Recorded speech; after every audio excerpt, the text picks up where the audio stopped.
Police, customs, narcotic control bureau, TRAI, CBI, enforcement directorate, cyber cell, വിവിധ സംസ്ഥാനങ്ങളിലെ വിവിധ police സേനകൾ തുടങ്ങി നിയമപാലകർ എന്ന വ്യാജേന പണം തട്ടുന്ന രീതി അടുത്തിടെ കൂടുതലായി റിപ്പോർട്ട് ചെയ്യുന്നുണ്ട്.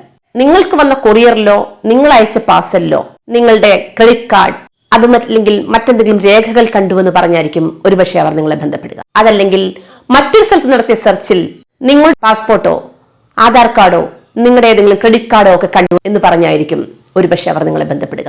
അതുപോലെ തന്നെ വെബ്സൈറ്റിൽ നിങ്ങൾ അശ്ലീല ദൃശ്യങ്ങൾ തിരഞ്ഞു എന്ന് പറഞ്ഞും തട്ടിപ്പുകൾ നടത്താറുണ്ട്. ഈ സന്ദേശങ്ങൾ വരുന്നത് ഒരുപക്ഷെ ഫോണിലോ ഇമെയിൽ മുഖാന്തരമോ ആയിരിക്കും. നിങ്ങൾക്കെതിരെ കേസ് രജിസ്റ്റർ ചെയ്തിട്ടുണ്ട് എന്ന് നിങ്ങളെ അറിയിക്കുന്ന അവർ നിങ്ങളെ വിശ്വസിപ്പിക്കാനായി അന്വേഷണ ഏജൻസിയുടെ വ്യാജ തിരിച്ചറിയൽ കാർഡും അതുപോലെ തന്നെ നിങ്ങൾക്കെതിരെ രജിസ്റ്റർ ചെയ്തിരിക്കുന്ന കേസിന്റെ വ്യാജ ഡീറ്റെയിൽസും ഒക്കെ നിങ്ങൾക്ക് അയച്ചു തന്നേക്കാം.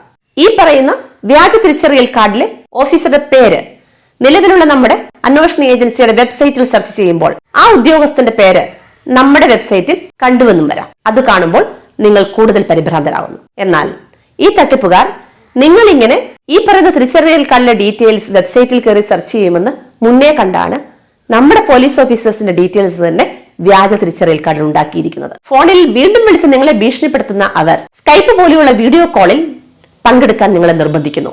ഉയർന്ന പോലീസ് ഓഫീസറുടെ യൂണിഫോമിലായിരിക്കും ഒരുപക്ഷെ അവർ പ്രത്യക്ഷപ്പെടുക. വീഡിയോ കോളിൽ പ്രത്യക്ഷപ്പെടുന്ന അവർ നിങ്ങൾ ചെയ്തത് ഗുരുതരമായ ഒരു കുറ്റമാണെന്നും ഇപ്പോൾ മുതൽ നിങ്ങൾ ഞങ്ങളുടെ നിയന്ത്രണത്തിലാണെന്നും നിങ്ങൾ ഒരു വെർച്വൽ അറസ്റ്റിലാണ് എന്നും അവർ നിങ്ങളെ അറിയിക്കുന്നു. ഇനി ഈ സമയം മുതൽ അങ്ങോട്ട് നിങ്ങൾ എങ്ങോട്ടും മൂവ് ചെയ്യാൻ പാടില്ല എന്നും അതുപോലെ തന്നെ നിങ്ങൾ മറ്റാരെയും കോൺടാക്ട് ചെയ്യാൻ പാടില്ല എന്നും അവർ നിങ്ങളെ അറിയിക്കുന്നു. വീഡിയോ കോളിനിടെ അവർ നിങ്ങളുടെ സ്വകാര്യ വിവരങ്ങളും സാമ്പത്തിക ഡീറ്റെയിൽസും ഒക്കെ മനസ്സിലാക്കുന്നു. തുടർന്ന് നിങ്ങളുടെ സമ്പാദ്യം പരിശോധനയ്ക്ക് നൽകണമെന്നും പരിശോധനയ്ക്ക് ശേഷം നിങ്ങളുടെ സമ്പാദ്യം നിയമപരമായിട്ടുള്ളതാണ് എങ്കിൽ നിങ്ങൾക്ക് തിരികെ നൽകുമെന്നും അവർ അറിയിക്കുന്നു. പണം തിരികെ ലഭിക്കുമെന്ന വിശ്വാസത്തിൽ നിങ്ങൾ നിങ്ങളുടെ അക്കൗണ്ടിലുള്ള പണം അവർ നൽകുന്ന അക്കൗണ്ടിലേക്ക് ട്രാൻസ്ഫർ ചെയ്തു കൊടുക്കുന്നു. അതോടെ തട്ടിപ്പ് പൂർണ്ണമാവുന്നു. ഇതിനുശേഷം നിങ്ങൾക്ക് തട്ടിപ്പുകാരെ കോൺടാക്ട് ചെയ്യാനും കഴിയില്ല. കോൺടാക്ട് ചെയ്താൽ തന്നെ അവർ നിങ്ങൾക്ക് പണം തിരികെ നൽകാനും പോകുന്നില്ല. ഇങ്ങനെ ഒരു ആവശ്യം ആരെങ്കിലും നിങ്ങളോട് ഫോൺ മുഖാന്തരമോ ഇമെയിലോ ആവശ്യപ്പെട്ടാൽ ഉടനടി സൈബർ സെല്ലിന്റെ നാഷണൽ ഹെൽപ്പ് ലൈൻ നമ്പറായ 1930 ബന്ധപ്പെടുക, അവരെ വിവരമറിയിക്കുക. ഓർക്കുക, നമ്മുടെ അന്വേഷണ ഏജൻസികൾക്ക് സംശയാസ്പദമായി കാണുന്ന ഏത് അക്കൗണ്ടും നിയമപരമായി തന്നെ മരവിപ്പിക്കാൻ കഴിയും. അതുകൊണ്ട് തന്നെ നിങ്ങളുടെ അക്കൗണ്ടിലുള്ള തുക അവരുടെ അക്കൗണ്ടിലേക്ക് ട്രാൻസ്ഫർ ചെയ്യാൻ നമ്മുടെ അന്വേഷണ ഏജൻസികൾ ഒരിക്കലും ആവശ്യപ്പെടുകയില്ല. രണ്ടാമതൊരു കാര്യം, വെർച്വൽ അറസ്റ്റ് എന്ന് പറയുന്ന ഒന്ന് നമ്മുടെ നിയമസംഹിതകളിൽ ഒന്നും തന്നെയില്ല. അതുകൊണ്ട് തന്നെ നിങ്ങളൊരു വീഡിയോ കോളിൽ പങ്കെടുക്കേണ്ട ആവശ്യവുമില്ല.